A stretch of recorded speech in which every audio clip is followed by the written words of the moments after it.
สบายดีเมื่อทานมาเวียงมาลาวคิดอยากไปเที่ยวคิดอยากไปเวียกของทานคิดหากินน้อยชาแนล020หา4ตัว6246สวัสดีท่านผู้ชมตอนนี้เราก็จะพาท่านผู้ชมมาอัปเดตเบิ่งโครงการก่อสร้างถนนหนทางอยู่ในตัวเมืองวังเวียงเลยเจ้าแต่ก่อนอื่นหมดเฮาก็อยู่ที่ทางด่วนนี่ก่อนพร้อมเดียวกันกับทางลูกค้าเพิ่นใจดีเพิ่นเหมารถของแอดมินมาเที่ยววังเวียงฉะนั้นคลิปนี้เฮาก็จะเห็นทางการไปท่องเที่ยวเห็นทางการสร้างสรรค์พัฒนาตอนนี้เฮาก็อยู่ที่ทางด่วนนะเจ้าท่านผู้ชมเห็นว่าตอนนี้ก็มีหลายอย่างอยู่ได้ที่ว่าเพิ่นอัปเดตใหม่เช่นว่าได้มีการตัดหญ้าบ่ทั้งหญ้าอย่างต่างๆแล้วตัดต้นไม้ที่มันเฮ็ดที่มันแบบเป้ๆอย่างต่างๆนะเจ้าตอนนี้เฮายังบ่ทันได้ขึ้นฮอดทางด่วนเด้อเจ้าตอนนี้เฮาอยู่ที่เส้นทางก่อนจะเข้าทางด่วนเจ้าอีกหน่อยนึงเฮาก็จะถึงบอนประตูสถานีเก็บเงินเนาะเขาจะเอิ้นสถานีเก็บเงินนครหลวงเวียงจันทน์แห่งที่1แล้วเฮาก็จะเข้าไปทางในทางด่วนนำกันไปเบิ่งว่าปัจจุบันนี้เป็นขึ้นอะไรล่ะเจ้าท่านผู้ชมขอขอบใจนำทางลูกค้าทางเป็นได้ติดตามทางซอง Facebook Fanpage พร้อมเนาะเพิ่นได้ติดต่อเข้ามาว่าให้พาไปเที่ยวแน่ยังประมาณนั้นเจ้าเพิ่นเมารถเนาะเพิ่นเมารถเฮาไปนี่เจ้านี่แม่นลูกค้าที่เมาไปมีแต่ผู้สาวทั้งนั้น สำหรับคลิปนี้เนาะเจ้านอกจากที่ว่าเฮาได้ไปส่งเพิ่นแบบมอบเมาแล้วต่างๆแล้วเฮาก็จะพาท่านผู้ชมเลาะเบิ่งโครงการก่อสร้างตอนนี้พามาอัปเดตอยู่ที่เส้นทางโฮมทางซอยอยู่ที่เมืองวังเวียงแขวงเวียงจันทน์คือท่านผู้ชมเห็นในปัจจุบันนี่แหละเกี่ยวกับเรื่องถนนคนทางก็ถือว่าได้มีการอัปเกรดปูอย่างจบงามเลยเจ้าท่านผู้ชมถือว่าเมืองวังเวียงนี่ก็เป็นอีกสถานที่ท่องเที่ยวเป็นเมืองยอดฮิตของแขวงเวียงจันทน์ผู้คนนักท่องเที่ยวทั้งภายในและต่างประเทศ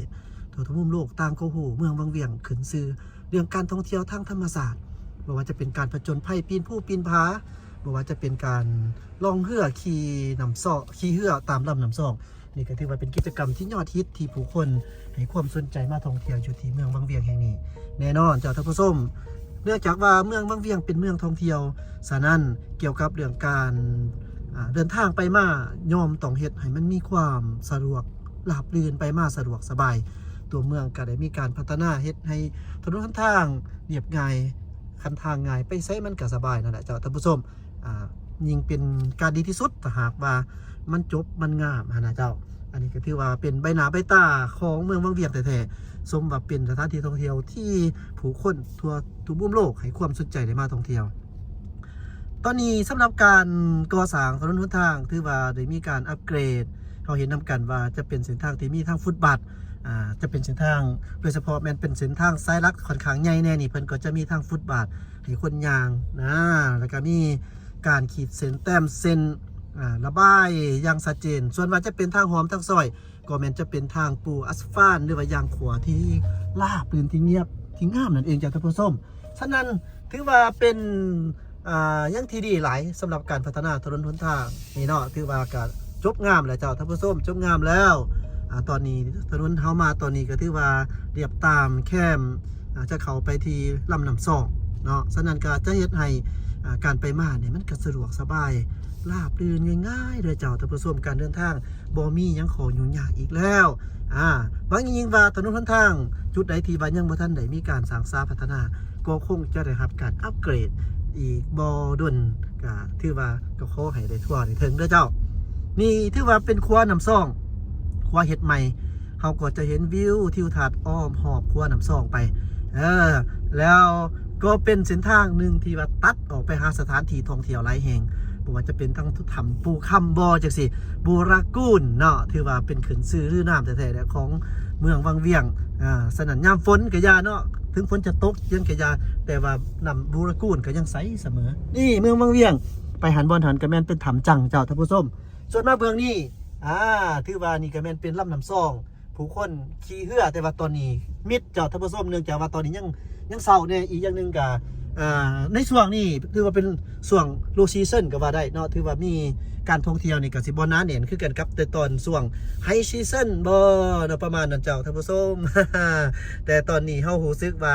การเดินทางของเฮานี่มันสะดวกสบายสิ่งที่แอดมินพยายามที่จะให้ท่านผู้ชมได้เห็นนั่นก็คือการอัปเกรดอัปเดตถนนหนทางอยู่ที่เมืองวังเวียงแขวงเวียงจันทน์แห่งนี้เจ้าโอเคเดี๋ยวเฮาก็ค่อยขี่เขาไปตามลำน้ำซ่องไปเบิ่งบรรยากาศอยู่ตามแคมป์แม่น้ำซ่องว่าจะเป็นจังไดเนาะเฮาก็เลาะตามมาสันๆเนาะก็อาจจะได้บางจุดบางบอนเนื่องจากว่าแอดมินจะมีนักท่องเที่ยวเพิ่นเมาแอดมินมาได้เจ้าท่านผู้ชมต้องขอขอบใจน้ำเงินได้หลายเพิ่นได้เมารถแอดมินมาเป็นแบบพรีเมียมเลยเจ้า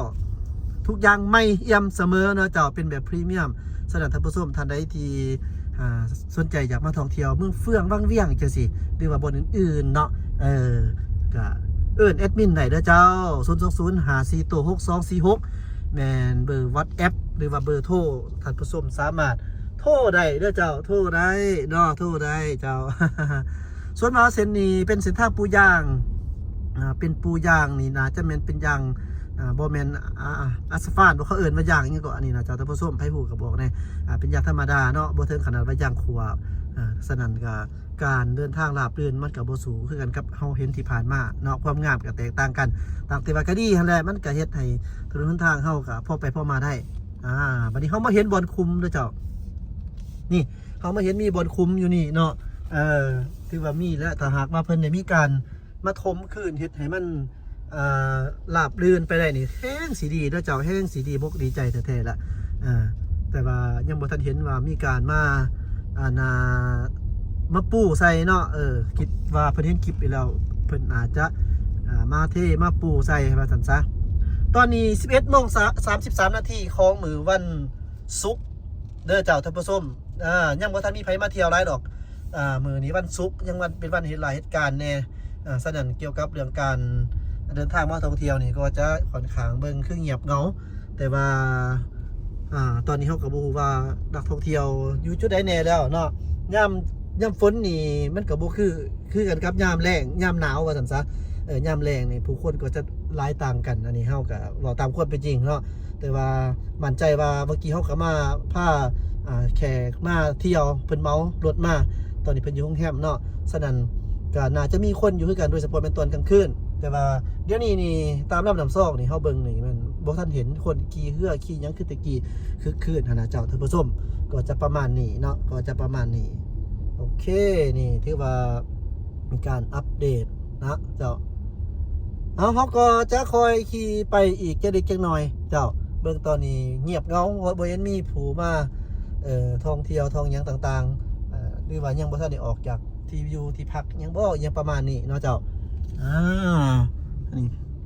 มีหารอาหารกับเปิดเกียมถาอยู่ก็มีหารคาเฟ่คอฟฟี่ยังต่างๆมีครบเบิดแล้วฮะเจ้า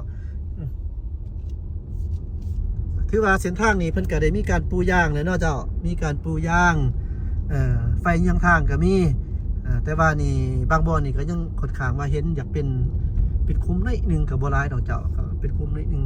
เนื่องจากว่ากับปูมาจากส่วงนึงได้เนาะก็จะประมาณนี้เจ้าโอเคนี่โอ้ยข้าเจ้ายังอยู่ในบ่อนผัก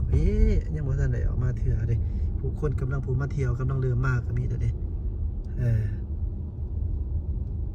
บรรยากาศเนาะบรรยากาศ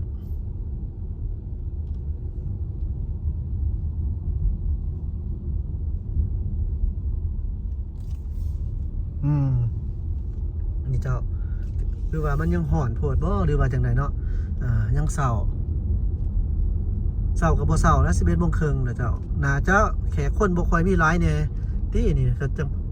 ประมาณนี้ปกตินี่ถ้าหากว่าถึงช่วงฤดูการท่องเที่ยวนี่ซามีนี่เต็มเลยได้เจ้าเต็มเลยได้ เนาะ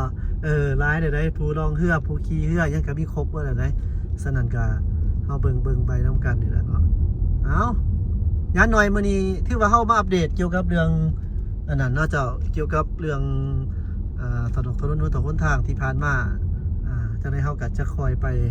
ให้ท่านผู้ชมได้เบิ่งเติมอีกเทื่อนึง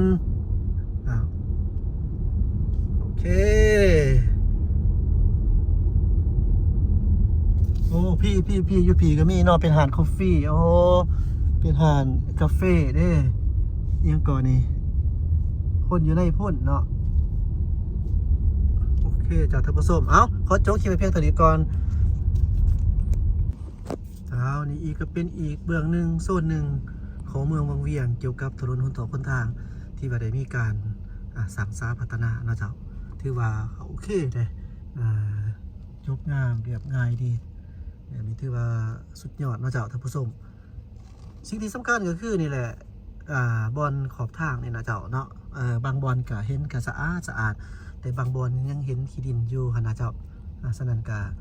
ฝากเลยเนาะเจ้าเมืองท่องเที่ยวนักท่องเที่ยวก็มีอยู่โบแวนโบมีเนาะคือว่าแล้วมันยังเศร้าบ่หรือว่ายังจังไดเขาจะยังบ่ทันได้ออกกำลังจะออกเคลื่อนออกสารก็เลยมีคือกันหั่นแหละเจ้าถือว่าคักเนาะโอเคนี่แหละเมืองวังเวียงโอเคเนาะเจ้าก็ถือว่าจบเจือถนนหนทางก็ขอให้มีการพัฒนาอย่างต่อเนื่องสืบต่อไปเนาะเจ้าพัฒนาสืบต่อไป